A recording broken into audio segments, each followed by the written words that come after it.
दोस्तों, उत्तराखंड सहकारी बैंक ने हाल ही में clerk, cashier, junior bank manager, senior manager, assistant manager और मैनेजर के पदों के लिए भर्ती सूचना जारी की है। उत्तराखंड कोऑपरेटिव बैंक भर्ती नोटिस के तहत कुल 233 पदों की भर्ती की जाएगी, जिसकी आवेदन प्रक्रिया बैंक की आधिकारिक वेबसाइट से ऑनलाइन पूरी होगी।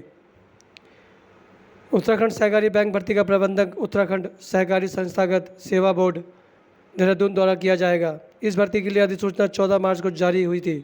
पात्र और इच्छुक उम्मीदवार 1 अप्रैल 2024 से अपने आवेदन जमा करवा सकते हैं। सहकारी बैंक के लिए भर्ती के लिए आवेदन करने की अंतिम तिथि 30 अप्रैल 2024 रखी गई है।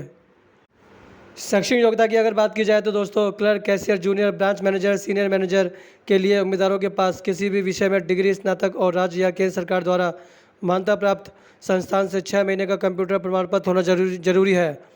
डिप्टी जनरल मैनेजर के लिए इन पदों के लिए अप्लाई करने के लिए उम्मीदवारों के पास स्नातकोत्तर डिग्री या एक विषय के रूप में अर्थशास्त्र वाणिज्य के साथ स्नातक डिग्री, साथ ही राज्य या केंद्र सरकार द्वारा मान्यता प्राप्त संस्थान से कंप्यूटर में 1 साल का डिप्लोमा होना चाहिए। MBA या लॉ डिग्री वाले उम्मीदवारों को प्राथमिकता दी जाएगी। वहीं अगर आयु सीमा की बात की जाए तो उत्तराखंड सहकारी बैंक के लिए भर्ती के लिए उम्मीदवारों की न्यूनतम आयु सीमा 21 वर्ष और अधिकतम आयु सीमा 42 वर्ष से अधिक नहीं होनी चाहिए। राज्य सरकार के नियमों के अनुसार रिजर्व कैटेगरी के उम्मीदवारों को अधिकतम आयु सीमा में छूट का प्रावधान है। आइए दोस्तों, बात करते हैं बैंक भर्ती चयन प्रक्रिया की।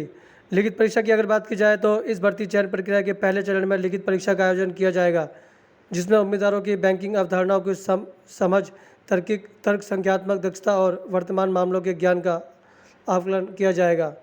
दस्तावेज सत्यापन: लिखित परीक्षा में सफल उम्मीदवार दस्तावेजों के सत्यापन के लिए बुलाया जाएगा।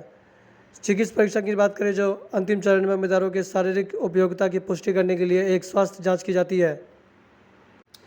आवेदन शुल्क की अगर बात की जाए तो दोस्तों, इन पदों के लिए आवेदन करने के लिए उम्मीदवारों को परीक्षा शुल्क के रूप में कुछ राशि देनी होगी, जो कैटेगरी वाइज अलग अलग रखी गई है। SC, ST, PWD उम्मीदवारों के लिए 750 रुपये रखी गई है। अन्य सभी उम्मीदवारों के लिए 1000 रुपये आवेदन शुल्क का भुगतान क्रेडिट कार्ड, डेबिट कार्ड या इंटरनेट बैंकिंग का उपयोग करके ऑनलाइन किया जा सकता है। दोस्तों, एक महत्वपूर्ण जानकारी आपको और बता दूं, अधिसूचना जारी होने की जो तारीख थी वो 14 मार्च 2024 रखी गई थी। ऑनलाइन आवेदन प्रारंभ तिथि 1 अप्रैल 2024 रखी गई थी। ऑनलाइन आवेदन की अंतिम तिथि 30 अप्रैल 2024 है। आवेदन संपादन तिथि 7